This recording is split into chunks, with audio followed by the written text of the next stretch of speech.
current U.S. consumption model will be able to last. U.S. is a typical consumption-driven economy. I mean, the consumption contributes 73% of GDP. Consumption contributes to 88% of GDP growth rates. I mean, this is heavily dependent on consumption. The consumption pattern in the U.S. is very uneven distributed. 10% of the United States American consumer consume 90% of incremental consumption. So 10% American consumption contribute to roughly 72% of U.S. GDP growth rates. They're all gone because 10% people get burned badly. And then facing this is very much a recession. The unemployment rate to 7.2, 7.3% now. And I don't think people will be able to consume. Last year, America consumed total $10 trillion. And I expect to see the consumption drop down to $9 trillion. So it's $1 trillion is gone, roughly 10%. It's $1 trillion consumption is down. The U.S. is running into recession. But if you're looking for long terms, the really long term, two things is very important. The number one is demographic change. The American baby boom just across the threshold last year. They're getting to the retired. So their saving and the consumption tendency is really on the downside. So I think the main drive force for the consumption in the past 15 years is gone because they're on downside. I think it is a very important impact for if you're looking for the future American consumption things. And so I think overall, I would say this financial crisis hit the U.S. economy badly. I would say the whole growth model will change, then the whole consumer behavior will change. Don't think American model is sustainable. 20 years ago, Americans borrowed money from future to consume today. 10 years ago, Americans started to borrow money from the world to consume today, which proved that today is not a sustainable model. So Americans have to change.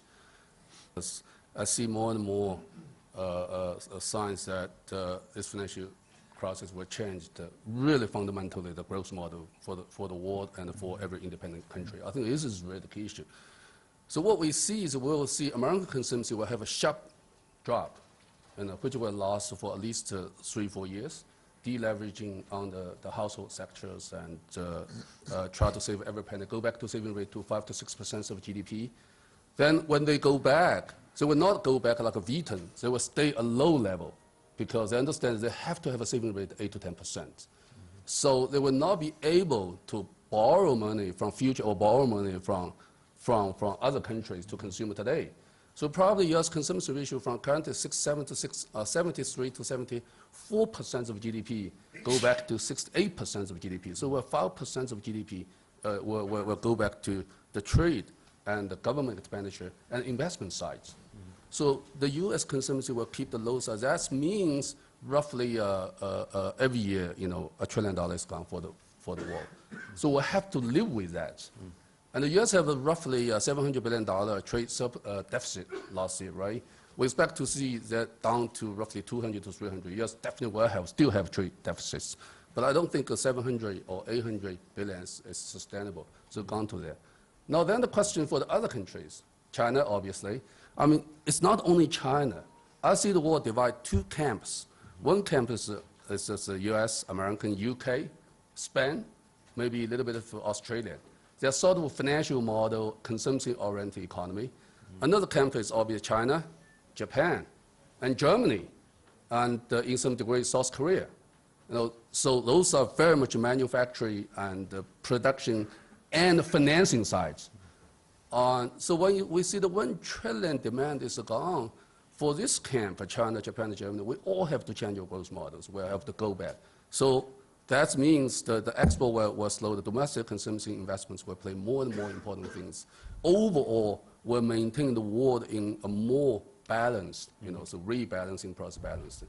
I think that thing will take 10 years. Currently, obviously, China facing huge challenge for the exports because when U.S. is in recession, the demand is obviously on downside. As I mentioned, when we see U.S. drop the $1 trillion consumption and the $700 billion trade deficit become $200 billion, then This is $500 billion equally located in China, Japan, and Germany as well. So I think China probably will take the big chunk.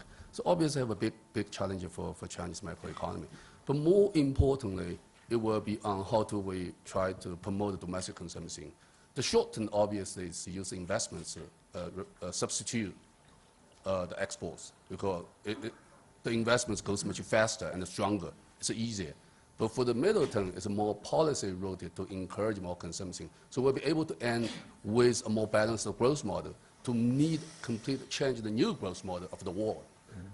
We have been talking about increased domestic consumption for 10 years.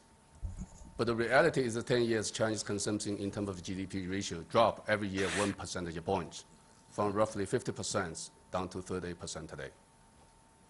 Obviously, the reasons, as I mentioned before. I think you're right that the government tried to release the people's concerns for the future, so they will consume more today. So that's the part of policy. And I think this is the right direction, but obviously it will take a long time. And improve the income discrepancy, increase the low wage workers' compensation will be another important measure to do to improve that. Now, I would say this is two different issues. So one issue is China tried to bring himself a more balanced growth model, means more internal demand-driven models. As one study, less depends on exports and on investments. I think China can do that. And with this $4 trillion enhanced, with massive investments in, and with among the $4 trillion, a lot of money in the healthcare, education, pension systems, release people concerned for the futures. And we will see consumption bring up. As our Prime Minister said yesterday, in the first day of Chinese New Year, the consumption jumped 20%. Now, this is the indication that people really want to spend, people can spend. So still, that will take time. I think that's for China is okay, but overall, as I say, the total Chinese consumption is only $1.5 trillion US. I mean, compared with the US dollar, $10 trillion is very small. And even this $1.5 trillion increase, 10–20%, is ended with $300 billion. $300 billion is a big number, but for the whole world pool, it's still relatively small. So I would say, still go back to the original point, China tried to do better for his own economy, bring a more balanced model. That's a bad thing for the world. But don't count China increase domestic consumption will save the world. And I really don't think we'll be able to do that.